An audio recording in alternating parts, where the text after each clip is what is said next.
What is the strangest unsolved mystery? The 169th victim of the Oklahoma City bombing. They found an additional leg in the rubble. DNA tests showed it belonged to another victim who had already been buried but with the wrong leg. The wrong leg had already been embalmed, so they could not get DNA at the time. So who did this leg belong to? All other legs had been accounted for in other victims. They found no other body parts, and nobody else had been reported missing.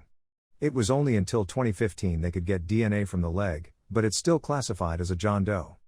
A few conspiracy theories had pop up, like maybe a second bomber that got caught in the blast, but it's still unknown. My bet would be a transient or homeless person. I've worked as security at a large federal building, and it's common for them to come in to check on IRS or SSA or just to use the bathroom or food court. I'm sure that was it. I've worked in all kinds of places, from stores to restaurants to office buildings, and there's always homeless people in them because sometimes they just want to be inside for a few minutes. Asha Degree lived in my tow. In 2000, she walked out of her home willingly at age 9 in the middle of the night on Valentine's Day during a massive storm. She was sighted multiple times walking down an extremely rural and desolate highway by herself in the pouring rain, and then was never seen again. Her book bag was discovered miles away, buried in a trash bag a year later. How was a 9-year-old convinced to leave her home alone in the middle of the night, in a storm, to walk down a deserted highway? How has there been no substantive leads at all since 2001? Did anyone who saw her walking by herself in the middle of the night stop to talk to her, or at least report it to the police? One person did stop, and when they stopped, she ran off into the woods. A bunch of her stuff was found in a shed right into the woods, showing she was hiding out there for a little bit. That person did report it to police, and that's how they were able to know where on the road she was last seen. On December 4, 1872, a British-American ship called the Mary Celeste was found empty and drifting in the Atlantic. It was found to be seaworthy and with its cargo intact, except for a lifeboat, which it appeared had been boarded in an orderly fashion. No one knows what happened to the crew or why they left the ship. Remember the plausible theory about the crew discovering a leak of fumes from the alcoholic spirits being stored in the hold, fearing risk of explosion. They may have piled into the lifeboat temporarily and moved a distance from the ship, hoping it would air out, only to drift away from the ship in the fog and possibly die of drowning or dehydration later. There are two fairly plausible explanations to the Mary Celeste. The valuables left on board suggest that it was left in a hurry and not robbed. Additionally, a rope was found trailing off into the water when it was discovered. However, navigational equipment was missing from the captain's cabin, suggesting a rapid but not panicked evacuation. The rope suggests that the crew hoped to return to the ship but feared that it might be compromised. There are two good theories on what might have made them think this. 7 barrels of their alcohol cargo were empty. They were made from a more porous kind of oak and likely leaked during the voyage. This would have filled the hold with liquid and gaseous alcohol. The logbook notes several minor explosions heard during the voyage, which seems to support this theory. If sufficient fumes were built up and then ignited by a stray lamp, cigar, etc., it could have caused a very loud and fiery explosion with very little actual damage. A scientist actually did a recreation of the hold and reproduced this effect. This may have startled the crew into temporarily abandoning ship in case a larger explosion followed. Several of the deck hatches were either blown off or disassembled, perhaps to air out the hold, which also supports this theory.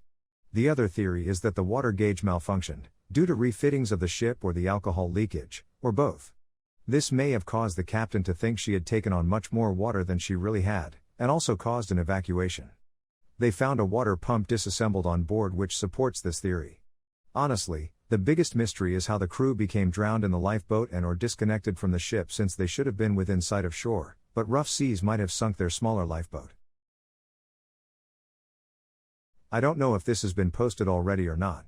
1986 missing boy of Somosierra, Juan Pedro Martinez. Kid's father is a truck driver.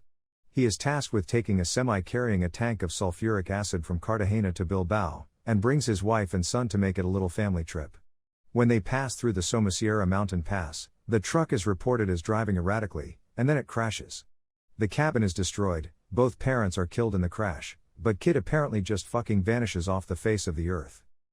The obvious explanation is he somehow survived the crash and wandered off, but the area was thoroughly searched, and no trace of him was found. Some have theorized that the sulfuric acid dissolved his body. This wouldn't work either, because it would take longer than that to dissolve a body, and because it would have left traces. There are a few unexplained and unusual details as well. Andres was apparently a decent driver and in good health, and there was nothing wrong with the truck. Why was he driving so badly, especially through mountains with steep cliffs, with his whole family on board? The truck's tachometer recorded a number of unexplained starts and stops that didn't match the traffic patterns. What's that about? There were traces of cocaine found, not in the cabin, but inside the tank with the sulfuric acid. Why? Unverified reports claim that 2 people arrived at the scene before emergency services and removed a small package from the cabin. Is this true, and if so, who were they, and what are they doing?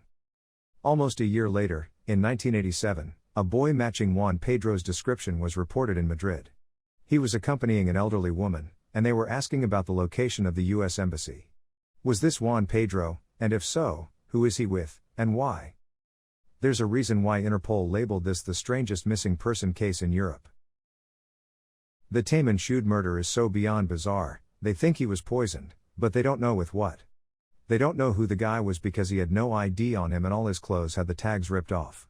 Then there's the brown suitcase, the fact that he was seen alive, I think, a full day earlier in the same spot they found his body, in the strange number code they don't understand. They generally think it has to do with some hardcore Cold War spy shit, but who knows? The stone spheres of Costa Rica. Basically huge spheres that no one has any fucking clue who put them there or, perhaps more importantly, how. The Phoenix Lights. I'm not a big UFO nut, but this is just fucking creepy. Thousands of people, including the governor, saw them. The governor, if memory serves, was a pilot, and when the government came out with their report, flares, after that some type of plane, the governor, once out of office of course, called bullshit. No real explanation. The Ketty murders.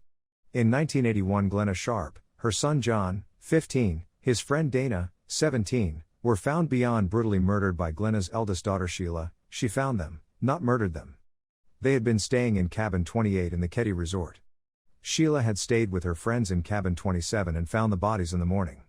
Her sister, Tina, 12, was missing and her remains were later found some 28 miles away after an anonymous tip was called in. The twist here is that in cabin 28 there were also 3 small children found alive and unharmed in their bedroom. Most people on Reddit have probably heard about it, but Oak Island, also known as the Money Pit, is a pretty big mystery. In 1795, Daniel McGuinness, of Nova Scotia, saw lights coming from the uninhabited Oak Island, named because, well, it's full of oak trees. He and some friends went to the island and found a large circular depression. So, they started digging and discovered a layer of flagstones a few feet below.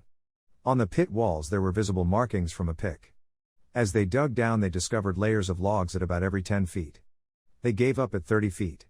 That's just the beginning. The Onslow Company picked up where McGuinness and his friends left off, reaching a depth of 90 feet, finding layers of logs every 10 feet and layers of charcoal, putty and coconut fiber at 40, 50 and 60 feet. It should be noted that coconuts and thus their fibers aren't native to anywhere near Nova Scotia. Somewhere between 80 and 90 feet they found a coated rock that was translated saying something like 40 feet down, 2 million pounds lie buried. This is getting long, so I'll TLDR it, the pit floods. And not like we'll just pump out the water flood. The water comes in from 3 parts of the island with the tide. Many people and companies have tried to reach the bottom, but with no success. If interested, there is tons and tons of info on this.